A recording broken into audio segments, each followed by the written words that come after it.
refletir em alguma coisa no teu trabalho ou não? Continuou da mesma maneira? O escritório continua, Nelson Inas, e eu estou estruturando novos negócios. Tá. Então, mas tu estás com o teu próprio escritório nesse momento? Então. Então, aí vem os spoilers, né? Uhum. Primeiro eu decidi sair, que geralmente é a sequência da vida, né? A gente namora, pergunta quando a gente vai noivar, a gente noiva, pergunta quando a gente casa, pergunta quando é que é o primeiro filho, tem sempre um próximo passo. E é normal, é o fluxo da vida. E o teu casamento com o Nelson Williams durou 15 anos. Durou 15 anos e foi um divórcio consensual, amigável, com amizade ativa. CPF, amizade é irrenunciável, tem uma dívida de gratidão maior que qualquer coisa. Mas então, eu acho que é o natural, né? As pessoas, quando a gente olha as relações de média e longa duração, em regra ou infelizmente nem sempre terminam bem. E aí quando acontece um desfazimento amigável, fica aquela dúvida de alguns, mas por quê, né? Teve um amigo que me perguntou esse dia, Sérgio, por que você saiu? Aí eu expliquei para ele as minhas razões, ele tem 30 e poucos anos, eu fiz 40, eu vou fazer 41. Aí as minhas explicações para ele não encaixou, ele falou, não, mas se está tudo bem, por que você saiu? Eu falei, porque... Mas eu acho que é o natural da vida, a gente buscar o nosso caminho não é solo, algum público, né? Não é algum público, eu não ia aposentar lá dentro. Exatamente. O negócio tem vida própria, tem um sócio, tem a pessoa que está à frente. E está tudo bem, funcionou muito bem até o último dia. Então, é um término de um ciclo de uma forma muito prazerosa. Bom para todo mundo. O que eu vou fazer? Eu podia tirar um sabático, mas eu não tenho saco para isso. Vou tirar um sabático. Bom, gente, para quem não sabe o que é um ano sabático, é um ano sabático. Esse nome sabático vem de sábado, do 7º dia, né? Porque seria um ano de descanso, né? Exatamente. Às vezes de aprendizagem, né? E muita gente faz isso, né? Nada contra, mas os meus sabáticos, minhas férias, a partir do 11º dia me incomoda. Eu gosto de viajar numa sexta e voltar no outro domingo. É meu limite ali de mas sabáticos. eu acho que é o ideal, né? Eu acho que é o ideal de férias, né? Eu acho que a partir de 15 dias, eu acho que começa a trabalho acumular, as pessoas a ligarem e tipo, você já tá com saudade da sua cama, da sua comida e tudo. Eu não sei se para você é assim, mas para mim, quando eu tiro o período de férias, ninguém faz o que eu precisaria fazer naquele período. Aí quando você volta, tem tudo que você não fez, mais o que você precisa fazer. Sérgio, eu acho que assim, quando você tem trabalhos que são intransferíveis, você tem toda uma programação antes de viajar, que você dá uma reforçada no teu trabalho, né? Uma intensificada, né? E quando você volta, tá tudo acumulado. Exatamente. Então, se você ficar muito tempo, olha, agora em fevereiro, 23 de janeiro nós fizemos aniversário de casamento, fomos final de janeiro, início de fevereiro para os Estados Unidos. Nós iríamos voltar depois do carnaval. Só que é aquela coisa, quando passa de 10 dias, o telefone começa a tocar, é muita Travesseira coisa desconfortável, que não é o seu. Acumulada. Aí você fica pensando, o que eu iria fazer em Manaus no carnaval? Mas a verdade é que muita coisa se adianta, né? Eu, principalmente, como você, que tem que produzir as coisas, que eu preciso do silêncio, eu acabo trabalhando muito de madrugada por se fazer necessário, porque, como eu estava falando com a minha diretora há pouco, com o advento do celular, algumas coisas você não consegue fazer de dia, porque são milhares de ligações, milhares de WhatsApps, e aí existem determinadas pessoas que, tipo, se você não responde na hora, ela começa a achar que você não quer atender.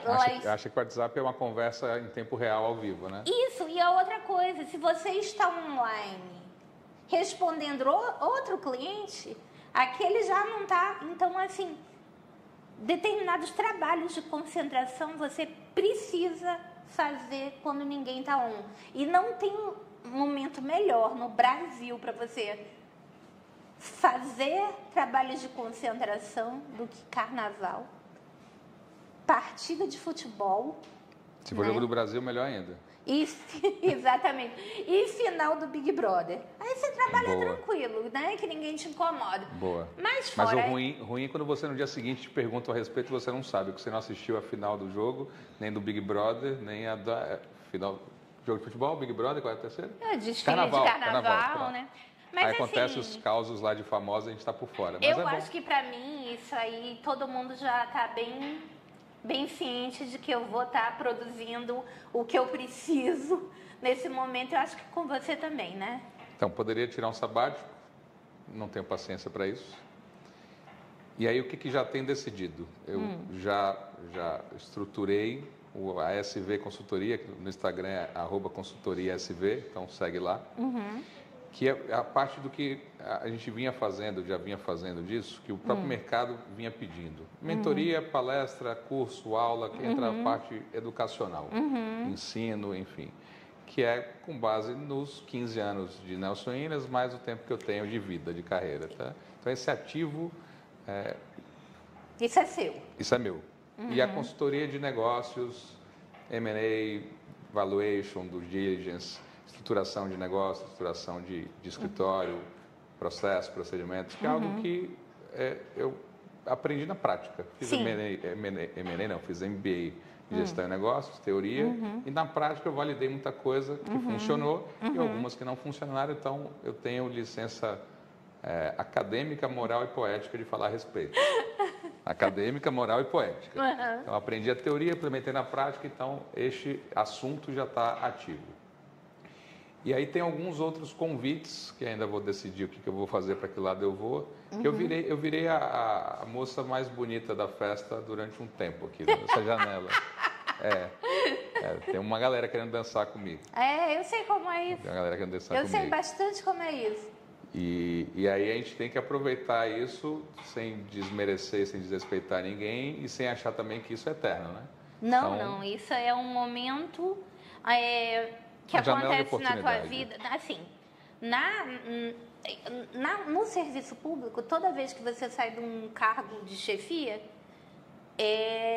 acontece esse momento de namoro, né? De você ser cortejado, sim, né? Mas isso aí é um momento rápido, vai acontecer poucas vezes na tua vida e você vai ter que decidir. Sabe o que é bom? Eu estou em paz comigo mesmo. Não foi uma decisão da noite para o dia. Eu já vinha maturando isso, conversando com poucas pessoas, inclusive com o próprio Nelson. Eu digo que tinham 4 Nelson na minha vida. Ele era meu chefe, meu sócio, meu padrinho de casamento e meu amigo. O amigo eu não abro mão, o padrinho de casamento é irrenunciável. Exatamente. O sócio a gente vai continuar sendo em alguns assuntos pontuais. Ele deixou de ser meu chefe, porque ele no quadro societário ele tinha um percentual maior. Quem tem mais tem a figura ali até de respeitosamente seu chefe. Então, continua sendo sócio em assuntos pontuais, vai continuar sendo meu padrinho de casamento e continua sendo meu amigo. Na verdade, a sensação que eu tenho é que você deixou de ser um master franqueado para fazer sua própria empresa, é isso? Ilustrativamente, sim. O time continua existindo, vida própria, vida longa, vai ter a maturidade, a continuidade necessária dos negócios. E eu começo, eu não gosto de falar um recomeço, porque recomeço pode dar a ideia de voltar lá atrás e fazer de novo a mesma coisa. Não, eu acho que você já estava caminhando muito para esse lado educacional e era incompatível, porque, como diz a filha do Renato Aragão, o dia tem 24 horas para todo mundo. Estava faltando horas no meu dia. Estava faltando horas no teu dia para trabalhar nesses 2 universos, né? E é algo que eu fui sugado para dentro, tá? Meu pai é professor desde sempre, minha mãe também dava aula e nunca foi algo que me atraiu de verdade. Esse ambiente aqui é excelente para ilustrar isso. Até 2019, Trícia, eu tinha pavor de câmera. E continuo tendo, mas aí a gente aprende a lidar. Eu preferia estar atrás, eu nunca gostei, nunca fiz questão, juro por Deus, nunca gostei de holofote, Você sabe como eu tô desde os 11 anos de idade como professora substituta, eu nem gosto de falar isso, mas assim, dos 14 anos em diante, professora titular. Eu simplesmente esqueço que eu tenho uma câmera e eu faço como se fosse... Mas aprendi. Mas eu não fazia... Não é que eu não fazia questão de estar à frente, eu fazia questão de estar atrás. 2019, pré-pandemia, um amigo que é de publicidade e propaganda falou, Sérgio, cliente que vira amigo e aí fala que não, você tem facilidade de comunicação, você consegue explicar as coisas difíceis de forma simples. Sempre tem um amigo ali motivador. Ele falou, Sérgio, você tem que fazer um trabalho de posicionamento de rede social. E eu não queria fazer. Porque eu não queria fazer, porque eu tinha vergonha, dificuldade de, enfim, E a articulação. advocacia não via até 2019, até antes da pandemia, com bons olhos você se expor, né? Não, o que a pandemia trouxe de positivo, se é que dá para falar assim, foi porque todo mundo que já estava no online já tinha se posicionado, quem não estava foi obrigado a estar, porque estava todo mundo em casa. Eu vou pedir um minutinho de comercial e a gente volta já já com mais Sérgio Vieira.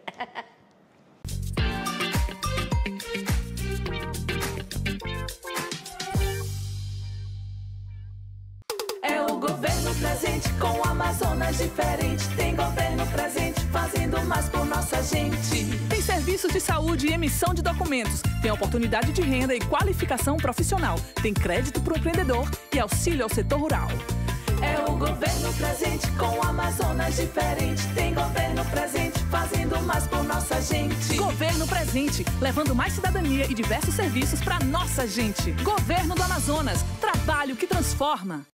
O Avancar entrou no mercado com a intenção de somar na vida das pessoas, ajudando a melhorar o dia a dia de cada um. Presente em todos os lugares. Ele também é alimentação, refeição, combustível, premiação, presente, cesta básica e pré-pago.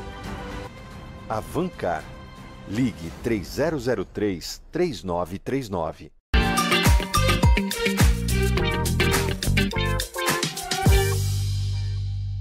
Voltando aqui nessa conversa com o nosso querido Sérgio Vieira. Sérgio, falando a respeito desse momento pós-pandemia, em que ficou mais comum um advogado utilizar rede social, formas de comunicação e aparecer, né? E nesse momento você começou a perder o medo. Ainda dá um frio na barriga, mas continuo fazendo por disciplina e por ter percebido que isso gerava mais ativos do que o medo me travava. É verdade. Então, eu brinco que gera até resultado financeiro. Sérgio, você faz para vender alguma coisa? Não, não faço. Não tem nenhum botão lá de clique aqui e compre alguma coisa. Então, mas qual é o meu posicionamento de rede social? Depois que eu falo, fica claro, óbvio, né? Mas eu falo para não advogados, porque advogado, via de regra, não consome advogados. Tá, sim. Falo para não advogados, para empresários que entendam que o Sérgio, além de advogado, então, sou advogado, que mais? Então, além de advogado, eu tenho MBA, então eu entendo de pessoas, de gestão, de financeiro, de RH, de mercado, de política econômica, mas ali no política nacional. Então... Ali no teu grupo de transmissão, eu percebo que as pessoas são a grande maioria do mundo corporativo mesmo. Exatamente. Né? Que utilizam as tuas dicas para os seus negócios. Então, como esse mercado de palestra corporativa, ele tem uma carência muito grande em Manaus, né? A gente vê que os palestrantes são trazidos de fora para isso, né? E agora a gente está vendo que algumas das pessoas capacitadas que tem aqui estão se encorajando a também partir para isso, né? E eu vejo que muita gente diz assim, vou utilizar no meu dia a dia, vou encorajar o meu filho, né? Você viu isso, né? Muito. Porque tira todo mundo da zona de conforto. Eu fiz um evento tem 15 dias, uma palestra em Harvard, em Boston, no Harvard Club, e fiz esse mesmo conteúdo para um clube de negócios local, que chama All In Club. E é normal a gente não prestigiar quem está do lado, às vezes. O de São Paulo é melhor, o do Rio é melhor, o de Brasília é melhor. Mas quando a gente percebe que tem ativos próximos a gente, com conteúdo tão bom quanto, ou até melhor, Esse é um ecossistema, uma ambiência que se retroalimenta. Não, eu acho que a gente aqui tem gente fazendo sucesso No mundo. No mundo, Sim. entendeu? Só que o problema é que Manaus sempre exportou talento, né? E que assim continue. Então, assim, a gente tendo alguém que esteja aqui disposto a aplicar seu talento aqui, localmente, é fantástico, né? E eu me enquadro nisso. Explico. Quando eu cheguei com 26 anos, moleque, sem filho, sem esposa, sem um gato para dar ração, era um outro sério. Não tinha nada. Eu vou pedir um intervalo, Nada. porque a gente vai falar de gato e ração nesse momento. Voltamos já.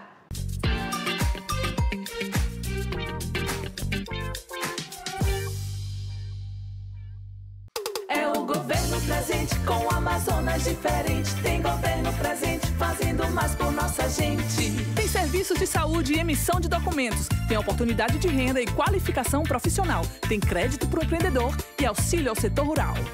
É o governo presente com o Amazonas diferente. Tem governo presente fazendo mais por nossa gente. Governo Presente, levando mais cidadania e diversos serviços para nossa gente. Governo do Amazonas, trabalho que transforma.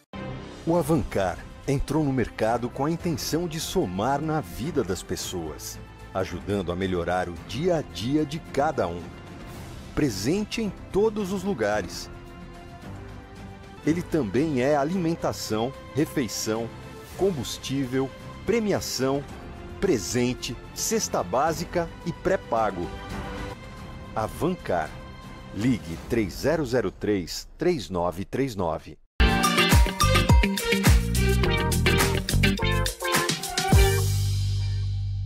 Voltando aqui com o nosso querido advogado, palestrante, homem de negócios, Sérgio Vieira. Nós falávamos do momento que você não tinha um gato para dar ração. Não tinha. Se eu tivesse o gato, ele morreria de fome. Porque eu não tinha dinheiro também. Gato sai para caçar, cachorro aqui seria um problema. Eu não gosto de gato, eu tenho um cachorro, mas...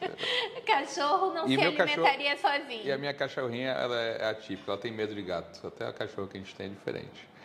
Qualquer cachorro tem medo de gato? É? Desses pequenininhos de É apartamento? bem pequenininha. Eu tenho uma história legal do cachorrinho. Ela é uma Spitz alemã. Famoso Lulu da Pomerânia. Isso. Não tinha nada a ver com o papo que você puxou, mas eu vou contar essa. A gente foi pra Bahia passar um ano novo, Trícia. Eu, Gabi, minha esposa Enzo e a cachorrinha, Spitz alemã. Como é que é o nome dela? Xuxa. Meu sogro e minha sogra. E a gente foi para um lugar, para a ilha de Boipeba, na Bahia, que aí eu cheguei no ambiente, meu sogro e minha sogra, mais velhos e tal, mais formais. Aí um ambiente meio estranho, eu olhei para um lado, olhei para o outro, chamei a moça da pousada e falei, ô moça, ambiente aí. Ela falou, você não sabe? Pousada de nudismo. Não. A maior festa LGBTQIA+, do Brasil vai acontecer nessa região, neste final de semana. Como era pós-pandemia, a festa foi cancelada, mas as pessoas foram. E fizeram a própria festa, né? Não, ilustrou o cenário? Sim, estou imaginando aqui. Você vai entender o cachorrinho de que entra. Aí eu fui passear na praia, minha Lulu da Pomerânia, com a coleirinha rosa, andando na areia, e meu sogro. Os dois aqui, né? Já estou até imaginando. E aí eu ouvia o grito de lá, de alguém bem-humorado. Ei, coroa, tá pegando novinho. Quando você falou dela no Ano Novo, eu pensei que você fosse falar a respeito dos fogos de artifício no Ano Novo, né? Aí eu visualizei aquela cena, dei risada, meu sogro não entendeu a frase. Falei, pô, tá ruim a cena, né? Eu e ele, o cachorrinho na coleira rosa. Eu peguei no colo, ficou pior. É claro. Mas esse recorte voltando lá atrás, que eu não tinha um gato para dar ração, e não tinha mesmo. Porque primeiro minha mãe dizia que era mão de vaca, ela estava errada. Eu era bem pobre, então não tinha. E aí, por que Manaus exporta bons conteúdos? Eu me coloco aqui. Porque quando eu cheguei, eu não tinha conteúdo nenhum. Proporcional ao que você tem 15 anos depois, né? Então o Sérgio de 26 tinha vontade de fazer. O Sérgio que vai fazer 41, eu já tenho história para contar. Se eu quisesse ser palestrante, professor de alguma coisa, eu não tinha nenhum conteúdo. Então, tem muita gente que Até quer porque- ser motivador, quer compartilhar conteúdo e vem de fumaça. Então, Mas é até porque eu acho que essas pessoas têm que entender que requer maturidade, Tempo. uma certa idade, para que Estrada. você consiga... Ter o que contar. Exatamente. Ter o E que aí as contar. pessoas tão jovens acabam passando vergonha, mas não é que a pessoa não seja boa o suficiente. É que a pessoa não está Não tem bagagem. madura, né, suficiente para isso. Você me perguntou do gato que foi parar no cachorro na festa de LGBTQIA+. É isso, né? LGBTQIA+. Por enquanto daqui a pouco vai ter mais letras. Todos. Foi um final de ano agradável. Então, eu estou num novo começo de um novo Sérgio, que a gente também vai mudando, a gente não é o mesmo sempre, o Sérgio solteiro era um, noivo era outro, casado era outro, pai era outro, e eu fiz 40. E eu acho que, não sei se aconteceu com você, com as pessoas próximas, aquela de falar, fiz 40. Acho que é meio maluquice, tem que fazer terapia, né? Deixa eu te falar uma coisa. Eu escutava, depois que você fizer 40, tudo muda. Eu achava que isso era uma babaquice, 40 é só um número. No dia que eu fiz 40, no dia seguinte, eu comecei a ter dificuldade para leitura. Parece que vira um botão, né? Caramba. Assim, comecei a precisar de ajuda, porque todo mundo falava, um dia você vai precisar usar óculos. Eu dizia, Não, estou preocupado, porque se eu uso óculos desde cedo, posso ter outros problemas a partir dos 40, né? Eu uso Não, óculos de menos. é outra fase da vida. Gente, é a fase mais produtiva da vida da gente. A gente tá maduro o suficiente para ter história para contar e a gente está jovem o suficiente para ter saúde para aproveitar. Isso é verdade. Né? Então é a melhor fase da vida Isso da é gente. verdade. Essa balela de que depois dos 65 é a melhor idade, me perdoa, mas os 40 são... Não, eu estou feliz. Não é uma fase... acho que a fase da reflexão bateu, né? Porque o filho fez 8, ele tinha 7, eu fiz 40. Parei, olhei e falei, será que eu tenho mais tempo para frente ou para trás? Produtivo. Muito mais para frente. Produtivo. Mas muito mais para frente. Produtivo. Olha, eu vou ser claro aqui contigo. O meu pai tem quase 80 anos. E é uma referência para todo mundo. Não. Ele preside um órgão que é a Confederação Nacional do Comércio. Mas o que eu quero dar de exemplo não é o meu pai, que ainda está nos 80. Bernardo Cabral, que já passou dos 90, ativo, lúcido. Referência para todos. E sendo o consultor jurídico dele. Foi Hernani Galvez, que foi até os 99 anos e 8 meses lúcido e o consultor econômico dele. Foi Dr. Antônio de Oliveira Santos, que viveu até quase 100 e era o presidente de honra. Gente, a nossa geração vai passar dos 100. Amém. A nossa geração vai passar dos 100. Então, 40 anos, você não chegou na metade da sua idade produtiva. A não ser que você queira se aposentar por um motivo qualquer. Não quero, não. Não. Quando você te falei. chegar em uma determinada idade. Mas eu vejo meu pai com quase 80 anos. O meu pai é um jovem. Ele é um jovem. Um raciocínio rápido, uma lucidez, um touro para trabalhar, né? Viaja horas e horas e horas e horas. O que eu acho que está acontecendo hoje, Sérgio, é que as pessoas estão começando a trabalhar muito tarde, sabe? Eu não sei nem que geração é mais essa. Eu já perdi essa X, Y, de verdade, tá? Mas você não acha que aquela nossa experiência de começar a trabalhar cedo... Conta um pouquinho da tua... A gente vai pedir no próximo programa para você contar um pouco da história com seu pai.